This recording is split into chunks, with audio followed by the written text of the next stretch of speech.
Hello guys, welcome back to my channel. It's me Sani. അപ്പോൾ ഇപ്പോൾ recently നമ്മളിപ്പോൾ ഇവിടെ തുറന്നാലും കേൾക്കുന്നത് ഫ്രണ്ട് ആപ്പിനെ പറ്റിയിട്ടുള്ള കുറച്ച് പ്രശ്നങ്ങളാണ്.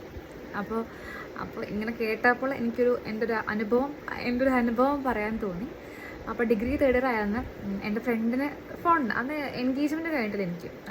അപ്പോൾ എൻ്റെ കയ്യിൽ ഫോണില്ല. അപ്പോൾ ഞങ്ങളെ ഗ്യാങ്ങിലൊരു ഫ്രണ്ട് മാത്രമേ ഫോണുള്ളൂ. അപ്പോൾ ഫ്രണ്ടിൻ്റെ പേരൊന്നും പറയില്ല. അപ്പോൾ എൻ്റെ ഒരു ഫ്രണ്ട് മാത്രമേ ഫോണുള്ളൂ. അപ്പോൾ ഞങ്ങൾ അന്ന് ഷെയർ ചാറ്റിൻ്റെ ഒരു തരംഗമാണ്. ഷെയർ ചാറ്റിൽ കുറേ വീഡിയോസ് വരും, നമുക്ക് സ്റ്റാറ്റസ് വയ്ക്കാം, അങ്ങനത്തെ ഭയങ്കര ഷെയർ ചാറ്റിന് വീഡിയോ ഡൗൺലോഡ് ചെയ്ത് സ്റ്റാറ്റസ് വയ്ക്കാം, അങ്ങനത്തെ സംഭവമാണ്. അങ്ങനത്തെ ഒരു എറയാണ്. അങ്ങനെ ഈ ഷെയർ ചാറ്റിൽ പെട്ടെന്ന് ഷേക്ക് ചാറ്റ് എന്നുള്ളൊരു അപ്ഡേഷൻ വന്നു. അപ്പോൾ ജസ്റ്റ് ഒന്ന് ഫോൺ ഇങ്ങനെ ഷെയ്ക്ക് ചെയ്യുമ്പോൾ നമുക്ക് ആരെല്ലാമായിട്ട് കണക്ട് ചെയ്യും. അങ്ങനെ കണക്ട് ചെയ്യുമ്പോൾ നമുക്ക് ചാറ്റ് ചെയ്യാം. അതിൽ നല്ല നല്ല ആൾക്കാരുണ്ടാവും, ചീത്ത ആൾക്കാരുണ്ടാവും.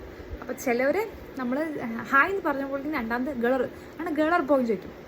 അപ്പോൾ നമ്മൾ ഗേൾസ് അല്ല, നമ്മൾ ഗേൾസ് എന്ത് ചെയ്യും, ബോയ് എന്ന് കൊടുക്കും നമുക്ക്. കാരണം കുറച്ചൊരു ഈ മാനി പോലുള്ള ഗേൾസ് ഞങ്ങൾ കുറച്ച് പേടിക്കളെ.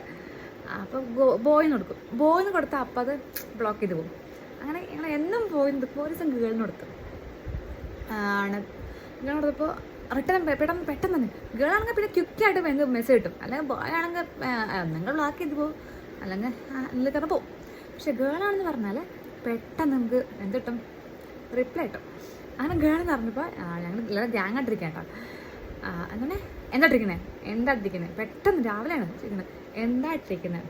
അതാണ് പെട്ടെന്ന് എന്താ പറയുക, അങ്ങോട്ടൊക്കെയാണ് ആൾക്കാർ പോണത്. അപ്പോൾ തന്നെ മനസ്സിലാക്കാം ഇത് ഇത്തരം ആപ്പുകളൊക്കെ എത്രത്തോളം സേഫാണെന്നും ആൾക്കാർ ഇത് എന്തിനാണ് യൂസ് ചെയ്യുന്നതും മനസ്സിലാക്കാം. അപ്പോൾ ഒന്നുമില്ല, ഞാനിങ്ങനെ ജസ്റ്റ് യൂട്യൂബിലൊക്കെ ഫ്രണ്ട് ആപ്പിനെ പറ്റിയിട്ട് കുറേ കുറ്റം പറഞ്ഞ് കണ്ടപ്പോഴും എന്താ പറയുക, എൻ്റെ ഒരു ഓർമ്മ ഞാൻ പുതുക്കിയുള്ളൂ, എൻ്റെ ഒരു അനുഭവം പങ്കുവെച്ചുള്ളൂ. അപ്പോൾ നിങ്ങൾ ഇത്തരം ആപ്പുകളൊക്കെ പ്രൊമോഷൻ ചെയ്യുന്നത് ചെയ്തോട്ടെ. കാരണം അവർക്ക് പൈസ കിട്ടുമ്പോൾ അവർ ചെയ്യണം. അത് ജീവിക്കാൻ വേണ്ടി ഓരോ മാർഗങ്ങളാണ്. അപ്പോൾ ഇന്ന ആപ്പ് പ്രൊമോഷൻ ചെയ്താൽ ഇത്ര പൈസ തരുമ്പോൾ എല്ലാവരും ചെയ്യും. എല്ലാവരും അല്ല, ചിലരൊക്കെ ചെയ്യും. അപ്പം നമ്മൾ കുറച്ച് കോമൺ സെൻസുള്ള ആൾക്കാരൊക്കെ അല്ലേ, കുറച്ചൊക്കെ വിവരം വിദ്യാഭ്യാസമുള്ള ആൾക്കാരല്ലേ. ഒരു പരിധി വിട്ടാൽ ഒക്കെ ഒരു കണക്കാണ്. ഒരു പരിധി വരെയൊക്കെ നമ്മൾ സെറ്റാക്കാൻ നല്ലത്, ഒരു പരിധിക്ക് അപ്പുറം പോകരുത്. അപ്പോൾ ഇപ്പോൾ ഈ സോഷ്യൽ മീഡിയ തുറന്നാൽ ഫുള്ള് ഫ്രണ്ട് ആപ്പിനെ പറ്റി ഇങ്ങനെ അതിൻ്റെ കുറേ നെഗറ്റീവ് കണ്ടപ്പോൾ ഞാൻ പറഞ്ഞേ ഉള്ളൂ. അപ്പോൾ ഗൈസ് ബൈ.